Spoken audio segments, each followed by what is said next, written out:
আলফা স্বাধীন আৰু চৰকাৰৰ মাজত শান্তি আলোচনা চলি থকাৰ সময়তে কালি আলফাৰ স্বাধীনৰ নাগালেণ্ড ম্যানমাৰৰ আন্তঃৰাষ্ট্ৰীয় সীমান্তৰ সমীপৱৰ্তী এলেকাত থকা আলফা স্বাধীনৰ শিবিৰত ড্ৰোন আক্ৰমণ মিছাইল আক্ৰমণ কৰে আচলতে সেনাই। এয়া ভাৰতীয় সেনা নে আন ৰাষ্ট্ৰৰ সেনা সেয়া নিশ্চিতভাৱে এই মুহূৰ্তলৈকে কোনেও আনুষ্ঠানিকভাৱে যদিও স্বীকাৰ কৰা নাই, কিন্তু আলফা স্বাধীনে নিশ্চিত কৰিছে যে তেওঁলোকৰ শিবিৰত ড্ৰোন আক্ৰমণ মিছাইল আক্ৰমণ হৈছিলে আৰু এই আক্ৰমণৰ ফলত 3গৰাকী আলফাৰ লিডাৰ নেতা আচলতে নিহত হৈছে।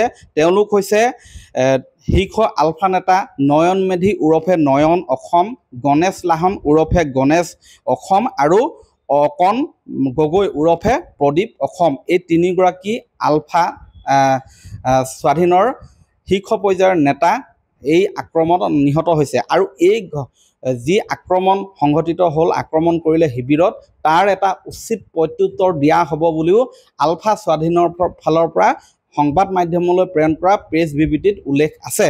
গতিকে এই ধৰণৰ সংঘাতে পুনৰ যি ধৰণে আক্ৰমণ হ'ল, এই আক্ৰমণৰ ফলত বৰ্তমান হয়তো তাৰ প্ৰতিশোধ ল'বলৈ আলফা স্বাধীনে বিচাৰিব।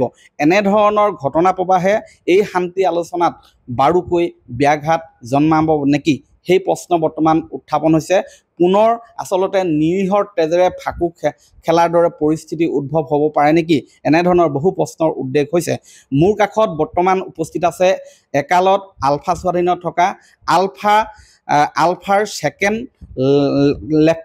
ছেকেণ্ড কামাণ্ড লেফটেনেণ্ট তথা বৰ্তমানৰ প্ৰাক্তন আলফা সমন্বয়ক সমিতিৰ কাৰ্যকৰী সভাপতি বিপুল কলিতা মোৰ কাষত আছে।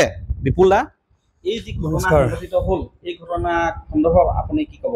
এইটো বৰ দুখজনক ঘটনা, কাৰণ আমি ভাবি আছিলোঁ যে আলফাৰ সমস্যাটো আগৰ পৰা কৈ অহা হৈছে। আলফাৰ সমস্যাটো কোনো কাৰণতে যুদ্ধৰ বা সামৰিক শক্তিয়ে তাক শেষ কৰিব নোৱাৰে, নল মৰিলে গজালি উঠিব। তেনেধৰণে ঠিক আজি আলফাৰ লগত আলফা অৰবিন্দ ৰাজখোৱা বা অনুপ চেতিয়া ওলাই আহিলে, যিটো পৰেশ বৰা আজি এটা গোটত আছে, তেনেকৈ ধৰণে কাইলৈ পৰেশ বৰা নাথাকিলেও বেলেগ ধৰণে আলফাৰ অসমৰ যেতিয়ালৈকে সমস্যা থাকিব তেতিয়ালৈকে নলমৰি গজালি উঠাৰ নিচিনাকৈ এই সমস্যাটো থাকি যাব। গতিকে এই সমস্যাটো সম্পূৰ্ণৰূপে যদি নিৰাশ কৰিবলৈ বিচাৰে, সমাধান কৰিবলৈ বিচাৰে, তাক আমি আগৰ পৰাই কৈ আহিছোঁ যে ৰাজনৈতিকভাৱে আলোচনাৰ জৰিয়তে এৰা ধৰাৰ মাজেৰে এই আলোচনাটো সম্পূৰ্ণভাৱে শেষ কৰিব লাগে। আমি এতিয়াও অনুৰোধ জনাম, আমি পৰেশ বৰা ডাঙৰীয়ালৈও অনুৰোধ জনাম, ভাৰত চৰকাৰ অসম চৰকাৰলৈও অনুৰোধ জনাম, যাতে এইটো সামৰিক শক্তিৰে সমাধান কৰিবলৈ নিবিচাৰি এইটো ৰাজনৈতিকভাৱে কূটনৈতিকভাৱে যি পৰ্যায়ত পৰা যায়, যলৈকে পৰা যায়, যি পৰ্যায়ত পৰা যায়, বাহিৰৰ ৰাষ্ট্ৰত বহি হ'লেও এই আলোচনাটো কৰি অসমলৈ শান্তি আনিব লাগে আৰু উন্নতি কৰিব লাগে, অসমত শান্তি প্ৰতিষ্ঠা কৰিব লাগে। আমি এতিয়া সকলো পক্ষলৈকে আমি অনুৰোধ জনাইছোঁ। আৰু এই বিষয়টো, এইটো যে হঠাতে যিটো আক্ৰমণ হ'ল, এতিয়ালৈকে কোনেও স্বীকাৰ কৰা নাই কোনে কৰিছে।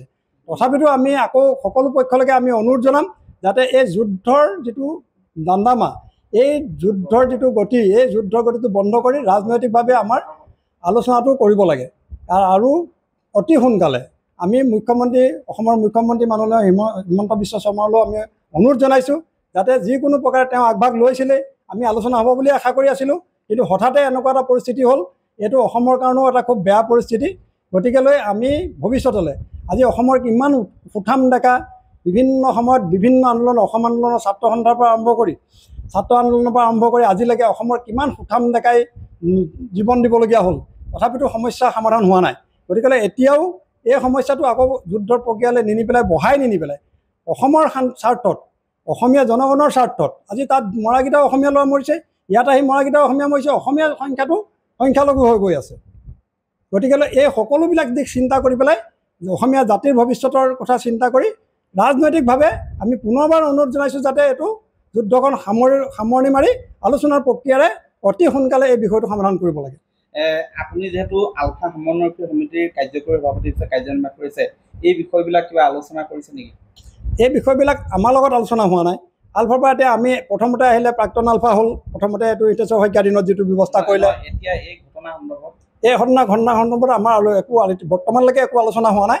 আমাৰ খুব সোনকালে চাগে আমাৰ কেন্দ্ৰীয় সমিতিয়ে কিবা এটা আলোচনা কৰি অসম চৰকাৰক চাগে এখন স্মাৰকপত্ৰ দিব, যাতে যুদ্ধৰ দৰে নহয় আৰু ৰাজনৈতিকভাৱে যদি এই সমস্যাবিলাক সমাধান কৰিব লাগে, তাৰ কাৰণে আমি মুখ্যমন্ত্ৰীলৈও এটা আমি বিবৃতি দিম বা জিলা প্ৰশাসনলৈও, জিলা প্ৰশাসনৰ যোগেদি বা মুখ্যমন্ত্ৰীক আমি ডাইৰেক্ট লগ কৰি হ'লেও যাতে আমি জনাম যাতে এই বস্তুটো যুদ্ধৰ যোগেদি নহয় ৰাজনৈতিকভাৱে আলোচনা কৰে। কিন্তু কেন্দ্ৰীয় চৰকাৰৰ মূল ভূমিকা হ'ব। আলোচনাটো পৰেশ বৰুৱা মহাশয়ে আলোচনালৈ আহিবলৈ নিবিচৰা কাৰণটো হৈছে আজি আমি দেখি আছোঁ প্ৰথমতে আলোচনাৰ নামত কি হ'ল। প্ৰথমতে মানে আমাৰ এইটো কি গ্ৰুপ আছিলে আমাৰ PCGৰ জৰিয়তে আলোচনা কৰিবলৈ বিচাৰিছিলে, সেইটো বুমেৰাং হ'ল। তাৰপিছতে আলফাৰ লগত মানে মৃণাল হাজৰিকাৰ জৰিয়তে এটা চিন্তা কৰি পেলাই সেইটো এটা আলোচনা প্ৰক্ৰিয়া আগবাঢ়িছিলে, সেইটো শেষ হ'ল। এতিয়া আলফা আহিলে, অৰবিন্দ ৰাজখোৱাহঁতে সৈতে এটা আলোচনা কৰিছিলে, সেইটো আলোচনা কি হ'ল অসমৰ ৰাইজে দেখি আছে, পৰেশ বৰুৱা ডাঙৰীয়াই দেখি আছে, তাত কোনো মানে সমাধান সূত্ৰ নাই। অসমৰ মানুহক এইটো বুমেৰাং হৈ থাকিলে, আলোচনাৰ নামত কি চলিলে ঠিকনা নাই, আলফা ভংগ কৰি দিয়া হ'ল। পৰেশ বৰুৱা ডাঙৰীয়াই গোটেই বিষয়বিলাক দেখি আছে যে আলোচনাৰ নামত কি চলি আছে, কলৈ গৈ আছে, আলোচনাৰ নামত কেনেকৈ ধৰণে এতিয়া কি আহ্বান জনাব। এতিয়া শেহতীয়াকৈ কিন্তু উল্লেখ কৰিছে যে ইয়াৰ প্ৰত্যুত্তৰ দিয়া হ'ব, প্ৰত্যুত্তৰ দিবলৈ যাওঁতে কিন্তু সাধাৰণ নাগৰিকৰ ক্ষতি হ'ব। নাই, আমি এতিয়া সকলো পক্ষলৈকে এটাই আহ্বান জনাম, যুদ্ধৰ পৰিৱেশটো বাদ দি পেলাই শান্তিৰ পৰিৱেশ এটা আলোচনাৰ মাজেদি আমি ভাৰত চৰকাৰ বা অসম চৰকাৰলৈ আনো জনাম যে তৃতীয় পক্ষত হ'লেও, তৃতীয় দেশত গৈ পেলাই হ'লেও কিবা যিকোনো পৰ্যায়ত গৈ পেলাই আলোচনাৰ জৰিয়তে যাতে আলফাৰ সমস্যাটো খুব সোনকালে সমাধান কৰে, তাৰ কাৰণে আমি সকলোকে অনুৰোধ জনাইছোঁ। পুনৰবাৰ এয়া আছিলে আলফাৰ ছেকেণ্ড কামাণ্ড লেফটেনেণ্ট বিপুল কলিতা, বৰ্তমান তেওঁ প্ৰাক্তন আলফা সমন্বয়ৰক্ষী সমিতিৰ কাৰ্যকৰী সভাপতি। তেওঁ এই যি আক্ৰমণৰ আলফা স্বাধীনৰ শিবিৰত আক্ৰমণৰ ঘটনা হ'ল, এই ঘটনাক তেওঁ সহজভাৱে ল'ব পৰা নাই, প্ৰতিক্ৰিয়া প্ৰকাশ কৰিছে।